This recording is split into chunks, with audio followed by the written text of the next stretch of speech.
Fala galera vascaína, chegando com as notícias mais quentes dessa segunda-feira sobre o Gigante da Colina. O Felipe fez o pedido especial a Fernando Diniz sobre o suíço Maximiliano Rodrigues. Nova patrocinador do Vasco, está muito perto de fechar e colocar nos cofres dos vascaínos mais de 70 milhões de reais.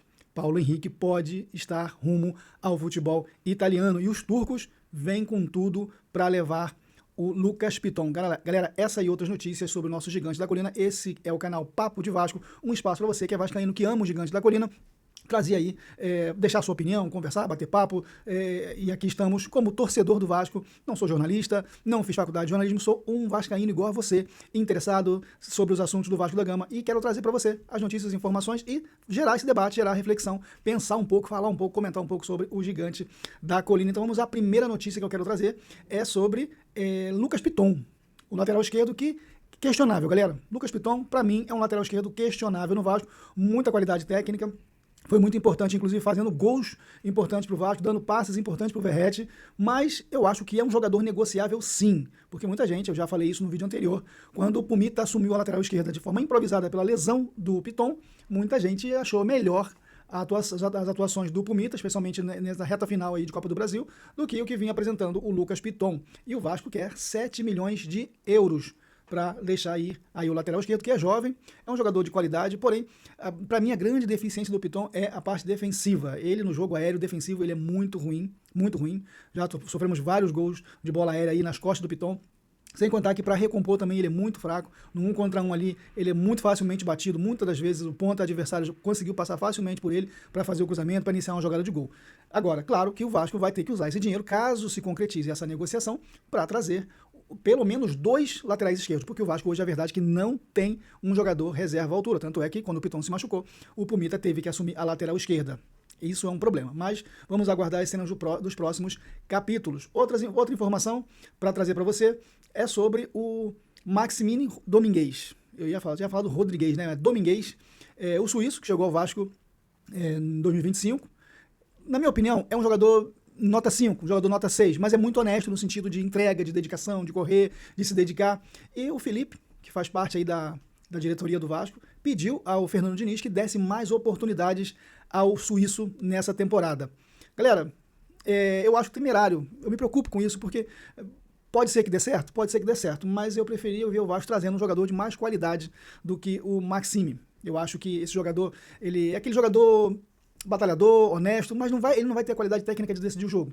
A realidade do Vasco é essa aí. Então, beleza, se a gente vai assumir que a realidade do Vasco é ter jogador mediano, talvez o suíço possa ajudar. A realidade é que ele não foi muito utilizado, foi emprestado, está retornando de empréstimo, e o Felipe pediu ao Fernando Diniz que tenha um olhar com mais carinho, com mais cuidado para o jogador. Outra informação, essa preocupa a torcida vascaína. Paulo Henrique pode estar indo para a Itália, já há diversos clubes italianos aí interessados, a Roma já demonstrou interesse, e talvez a candidata mais forte aí seria a Inter de Milão, que está aí perdendo o seu lateral direito, o Dumfries, o holandês, e está aí trabalhando no mercado. E o Paulo Henrique é considerado um reforço de baixo custo e de alta entrega. Jogador de seleção brasileira. Já sabia que isso ia acontecer, você também já sabia que isso ia acontecer. O jogador foi para a seleção brasileira, é uma vitrine gigantesca, e aí começa a pipocar interesse no jogador. Seria uma perda para o Vasco hoje. Tem o Pumita como reserva? Tem o Pumita como reserva, mas aí não vai ter um outro jogador. Na minha opinião, a grande dificuldade do Vasco nessa temporada que passou foi justamente o banco de reserva. O Vasco até tem bons jogadores para começar o jogo. O problema é quando tem que fazer alguma troca por lesão ou por cansaço, para mudar o jogo, um cenário do jogo, aí o Fernando Diniz começa a fazer as loucuras dele, porque não tem peça. Essa é a grande realidade. E a saída do PH seria uma preocupação para o Cruz Maltino. Seria uma preocupação, e aqui o canal Colina em Foco traz a informação, inclusive, na minha opinião exagerada, tá? Comparando aí o Cafu o Paulo Henrique ao Cafu, e falando sobre os interesses. E o próprio staff do jogador revela que sim, há interesses do futebol italiano. Agora, outra situação importante, ainda envolvendo jogadores que estão no Vasco, é do Cauã Barros. Estão pipocando aí clubes interessados no jogador, até dentro do Brasil. Eu tenho visto aí algumas notícias em alguns canais, em alguns portais de notícia, que até clubes do futebol brasileiro podem estar interessados no jogador, e de fora do Brasil. E, inclusive, o Vasco está se movimentando, e tem que se movimentar rápido mesmo, para a renovação do contrato, que vai, inclusive, até o final de 2027. Porém, o Vasco quer fazer a mesma coisa que fez com o Ryan, renovar o contrato do jogador, valorizar um pouco mais o jogador em termos salariais, e possibilitar aí o aumento de uma multa rescisória para garantir que não vai perder o jogador, que certamente hoje o valor de mercado dele no Transfer Market está em 3 milhões de euros. É claro que a multa dele deve ser um pouco acima disso, mas o Vasco tem que se assegurar aí com a renovação do jogador. Pensando, eu acho que o Cauã é um jogador que fica pelo menos até o final do ano, tá? Não é o mesmo caso do Ryan, acho que fica pelo menos mais uma temporada no Vasco, porém o Vasco precisa trabalhar aí para, numa futura venda, numa possível saída do jogador, ter um retorno financeiro mais interessante. Outra notícia importante é sobre a questão da fornecedora de material esportivo. Gente, a Nike. Claro, eu estou feliz em vendo o Vasco fechar com a Nike, mas o que eu não gosto muito é essa coisa de diminuir o clube diante de uma empresa. Tá? A empresa tem que chegar no clube com aquela ciência de que o clube é gigante. Para a empresa é maravilhoso estar no clube, não praticamente o clube ficar pedindo e implorando a empresa para patrocinar o clube. Tá?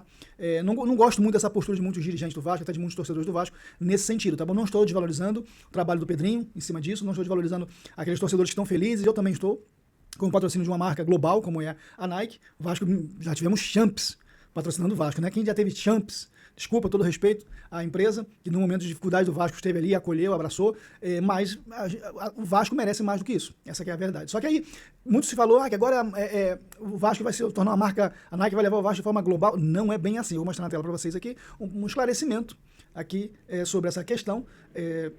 Em princípio, o próprio contrato do Corinthians, que era com a Nike Internacional, vamos dizer assim, passou a ser como se fosse a Nike regional, a Nike do Brasil, e os materiais vão ser distribuídos no Brasil. Galera, segundo esse material que eu estou lendo aqui, que eu estou vendo, que você está vendo também na sua tela, essa ideia de que você, por exemplo, vai estar em Portugal e você vai ver lá uma camisa do Vasco vendendo numa loja da Nike lá, talvez não seja bem assim. Talvez não seja bem assim. É tudo mais em âmbito do Brasil. É a Nike Internacional que vai estar gerindo a questão dos uniformes, a questão das marcas. Inclusive, aqui na postagem coloca aqui o Corinthians, que já tem essa parceria com a Nike já há algum tempo, tem uma posição de mais privilégio, melhores materiais e mais opções de materiais.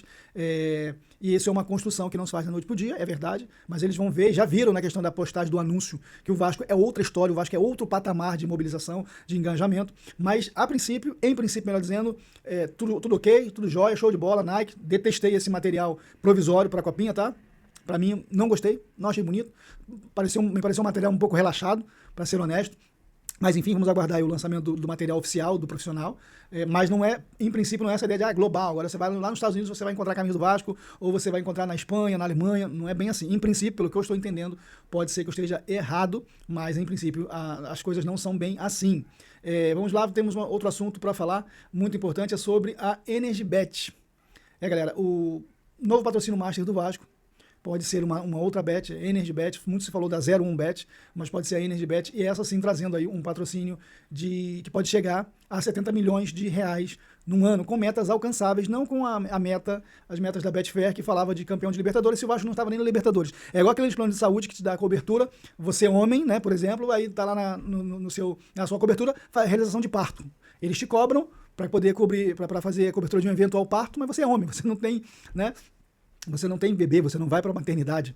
E a Betfair colocou isso. Olha que interessante, né? A gente observar como as coisas são feitas no mundo do futebol, nos negócios, você não ficar atento. Muitas vezes o torcedor é iludido e enganado. Que pode alcançar não sei quantos milhões. Tá, mas aí envolve ser campeão de Libertadores. E o clube nem na Libertadores está. Né? Mas no contrato da EnergyBet parece que vai ser diferente. Parece que são metas reais, metas realmente alcançáveis. E o Vasco pode aí levantar uma boa grana para fazer aí a manutenção do elenco, gerir o clube. Eu acho, galera, que 2026 pode ser um ano melhor para o Cruz Maltino. Pode ser um ano melhor para o Cruz Maltino. A gente precisa de reforçar algumas posições, principalmente banco de reserva. Claro, você quer que contrate reserva? Não, eu quero que contrate jogador que possa chegar para ser titular, mas que eventualmente seja reserva porque o titular está melhor. Ou que ele possa chegar para ser titular e colocar o titular hoje no banco. Né? Imagina você ter um volante bom que bote o Cauã Barros no banco. Ótimo, porque aí quando esse volante não puder jogar, entra o Cauã, tá excelente. Você tem um jogador que coloque o Andrés Gomes no banco. Nossa, excelente. Aí quando não tiver o Andrés Gomes, vai ter esse jogador. É isso que a gente está falando. Eu já vi jogos em que vai chegar aos 30, 40 minutos do segundo tempo sem ter feito substituição. E eu entendo o Diniz, eu entendo o Fernando Diniz, porque vai botar quem? Aí de vez em quando bota o Verratti, aí então faz como na Copa do Brasil, que sai metendo um monte de jogador, né, pra ver se faz aquele abafo ali, consegue fazer o gol, mas o time perde completamente a estrutura. O time vira um bando em campo, porque são jogadores que não são qualificados, jogadores que não agregam, jogadores que não chegam para realmente resolver. é sempre importante você ter aquele jogador que entra no jogo e você vai, agora ele vai mudar o jogo, agora ele vai trazer mais velocidade, agora esse jogador ele cadencia melhor o jogo, esse jogador ele é mais decisivo, é aquele jogador que quando está precisando de gol, ele chega ali, aquele jogador dentro da área, como é o caso do Verratti, por exemplo, mas ele depende de um esquema todo funcionando para ele.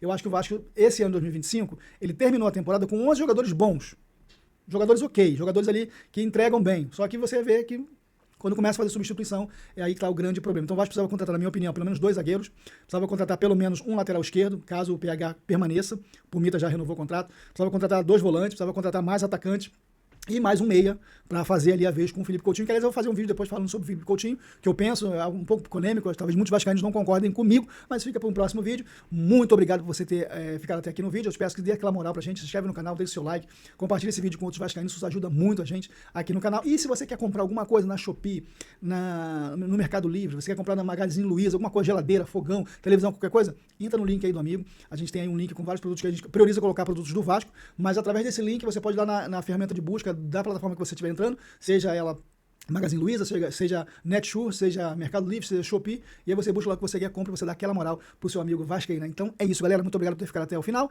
aquele abraço para você e saudações vascaínas como sempre.